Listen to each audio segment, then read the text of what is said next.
Sammy? Sammy?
This is not a final effort to redeem my soul in any way. There is no forgiveness for my actions. I've begun to realize that. I've been beyond salvation for a while now. What remains here is just a feeble attempt to spite the entity that haunts me. Feeble in that my chances of success are slim at best. I can't even begin to imagine the level of confusion you're in as you're hearing this. As evident by your capture, I'm not the good guy in this story. I'm a man driven by passion, a passion that eventually chose to destroy him. Alas, here I am. This part requires your utmost attention, for time is of the essence. The tether that binds all living things with their respective souls is called the silver cord. If you want to save your brother, you need to cut the silver cord through which he accesses this world. Beware, for she is well fed.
Yet another evening of utter embarrassment.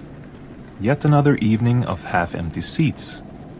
My act does not compel to the masses like it once did. The audience claps out of sheer courtesy. Those claps are but a painful reminder for a showman whose ears still remember the deafening sheer of a crowd in awe. The shearing meant more coppers, but what really kept me going was the look on their faces. In this age of reason, the world is sensible, materialistic, and solid to its very core. But if you manage to fool them, even for a second, then you can make them doubt. I haven't seen that look in quite some time now. Seeing a dove vanish into thin air or a woman being sawn in half does nothing for them. They've seen it all so many times before, and they are keen on reminding me of this. Soon enough, vegetables will replace words as the main outlet for their disappointment, I'm sure.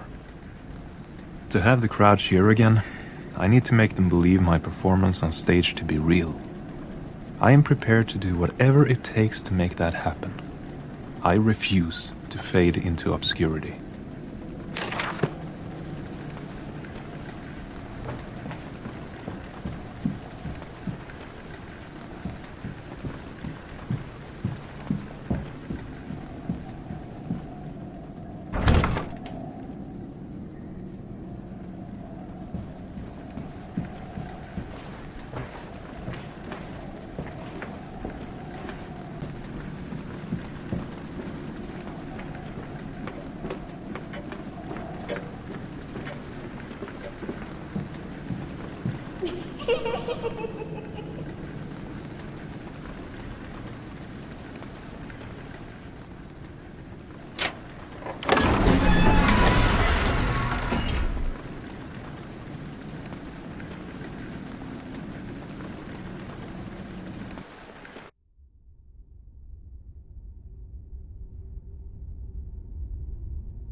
During the late 18th century, a mute 6-year-old boy by the name Amadeus performed in Hungary.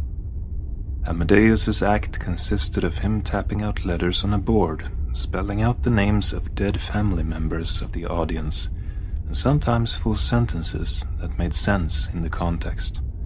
But what the crowd found most fascinating was that Amadeus wasn't a normal boy of flesh and blood. He was an automaton, a machine, if you will. Amadeus would be best described as a mechanical medium. The amount of credit given to the automaton by the public amuses me. Clearly, credit is due to the creator of this mechanical boy, the Dutch watchmaker Luc van Doren. What he managed to achieve would make any modern clockwork look primitive in comparison. It is said that van Doren modeled the facial features of his creation from a death mask of his own son, who he lost to influenza at the age of 6. Every night for 8 years he worked to perfect his work in dim candlelight, to the extent that he went blind. Van Doren became more and more detached from society, and passed away penniless and alone. The whereabouts of the automaton remained unknown until just a couple of weeks ago, when it appeared at an auction house located here in Colorado Springs. I have put every last penny I have up on this offer. This mechanical boy is the answer to my prayers. This remarkable machine will save my career and ensure my future welfare.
package from the Colorado Springs auction house arrived this morning, and I am relieved to say the automaton is now in my possession. I was of course very eager to test its capabilities to distinguish fact from folklore. The results were very pleasing, yet, in many ways, unnerving. The machine operates as expected. You ask it a question, and it taps out letters on a board and forms an answer. I started off by asking it my mother's maiden name. To my amazement, it got it right, except for the spelling. I never expected the quality of the answers to be of such disturbing precision and accuracy. The thought of this only being the symbiotic rotation of cogs and sprockets really baffles the mind. Although I must confess, a machine of this kind could make even the most rational of minds question itself. As a magician and illusionist, I've seen and mastered the most cunning of tricks, but nothing comes even close to this level of deception.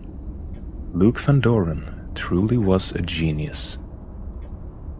Although the whole session was pandered with awe and wonder, there was one instance that confused me greatly. Shortly after I had finished asking my questions, the automaton started to move its hand. It spelled out the word hungry. Does this highlight a flaw in Van Doren's engineering? For practical reasons, this is what I will assume. Any other tempting explanation would be nonsensical. This afternoon, I performed a hastily put-together act for my manager, Mr. Cameron. Needless to say, he was astounded. He immediately contacted the owner of the Longmont, the finest theater in Colorado, and booked 12 shows, first one being just within a week. Things are finally taking a turn for the better.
is with a heavy hand I guide this pen. The grand opening of my new act was a complete and utter disaster. The automaton is as unpredictable as the Colorado weather. There I stood like a buffoon, talking to a puppet with no response whatsoever. I have never been so humiliated in my whole career. Tonight's debacle might have rendered my career unsalvageable. I told Mr. Cameron that we must act fast before the word of my failure spreads like an inextinguishable wildfire. Luckily, Mr. Cameron, with his reputation on the line, managed to convince the owner of the theater to give me one last chance. The owner agreed to let me perform at one of his less prestigious theaters in a couple of weeks. If the next show fails, not even a well-respected and established manager like Mr. Cameron will be able to save me, and he was keen on letting me know this. I must examine the automaton.